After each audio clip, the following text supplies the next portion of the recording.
Hello and welcome back to the channel. My name is Jared and today we are going to be creating a small battle map of being deep within kind of a forest with that canopy over top. There's a small river. This map actually came as a request from a commenter on a previous video of mine asking for my perception of how do I simulate, how do I give off this perspective of being deep underneath forest canopy.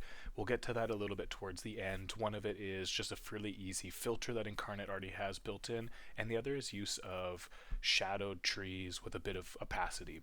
But for now, we'll just jump into the process that we're doing here. So the first thing I did was laid down the two sides of the river, played around a little bit with it. I really like this river rock texture. We'll go back and change some of the coloring of it later.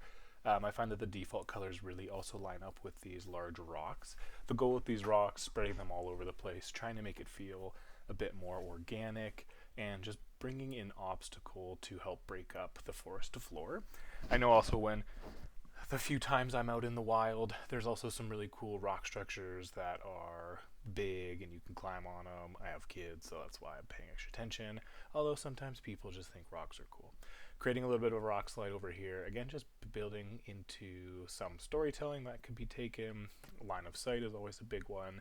Just fighting in the middle of a field, although is great for casting fireball, is not always the most interesting. It also gives the opportunity for creative players to jump up onto it and just create a bit more of that narrative for them. Moving into the trees, I'm just kind of playing with the idea of what does it look like to be underneath this tree canopy. So I'm just grabbing one of the trees here, turning its opacity down just so it's a bit more see-through, and making it really dark. The idea is that we see as players underneath the canopy. So the idea is that it is implying that there are treetops above us, just placing them down just to see what it also looks like when I throw down this texture. So the texture I'm doing is just this pretty thick jungle fern base already. Just helps me imagine, when we go back to put in more of the foliage, what is it going to look like?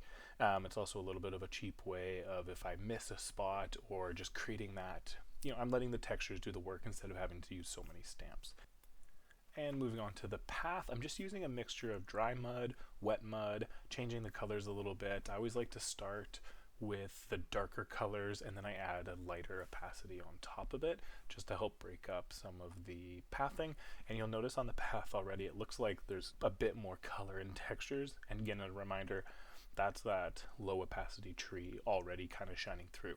So I was pretty happy with it. Just moved on to trying to figure out a color palette that works to kind of give the player an idea that this is a hill that's going up. Jumping back over, I really liked the vibrancy of this water, nice and easy. And then again here, I'm just kind of looking at this filter. So this is a filter that Inkarnate has called forest lighting.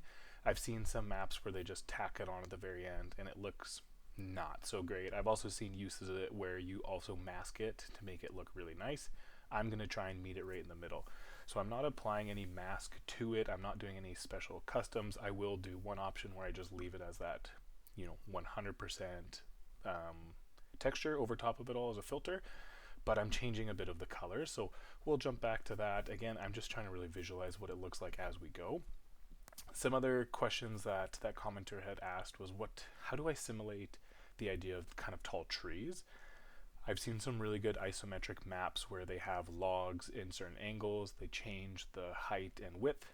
I'm not that talented, so I stuck to just doing the stumps, leaving it a bit to the players and the DM to kind of narrate that. And then it's a forest, it's a jungle floor, so I'm just adding in tons and tons of these bushes. We'll go back, change some colors, add some shadows, but again I really just like to do large swaths. So start with the river, start with the hill, go back in texture, add stamps, make those really big changes, and then come back and change it as I need to.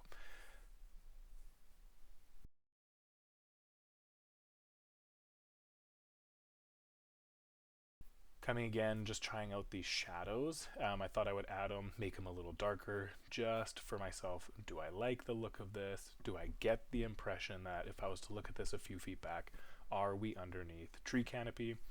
I do group them together, change the opacity, turning the forest floor filter on and off again, just trying to see, is it believable? One thing also that really helps with creating the sense of being underneath the canopy is to have highlights of these lighted areas. So this is areas where light is able to break through. Again here, like I said, grouping the trees together, making it so that I can change the brightness of all of the trees all at once. I've actually lowered the opacity down to around that 40 to 50 on some trees, and on other trees I lowered it down to 20 to 25%. So lots of different options for those stamps. And then also just drawing details to the water. Water is something that can really make or break a good map. I've seen some really talented artists who do reflections, and they'll like hand draw, they'll compare it to kind of a lighting plate of a real world. Hats off to those guys. Love the commitment, or girls. I really like that kind of scattered texture that's already in the Inkarnate stamp, so I come back also later on and just stamp it all the way up along the river. Kind of does a little bit of the work for me. I've been pretty happy with what it is looking like for the idea of being underneath a heavy canopy, and now I'm just adding more details to the forest floor. Again, either it's objects to interact with, but also just trying to make it feel a bit more lived in. This is not necessarily a combed over path. You know, there are some dead branches, it's not manicured, trying to make it feel a bit more realistic. Something I remembered is you can use the rope tool on the line, and then you can just manually draw these custom ropes, which I think is really cool. And again, I'm not an artist.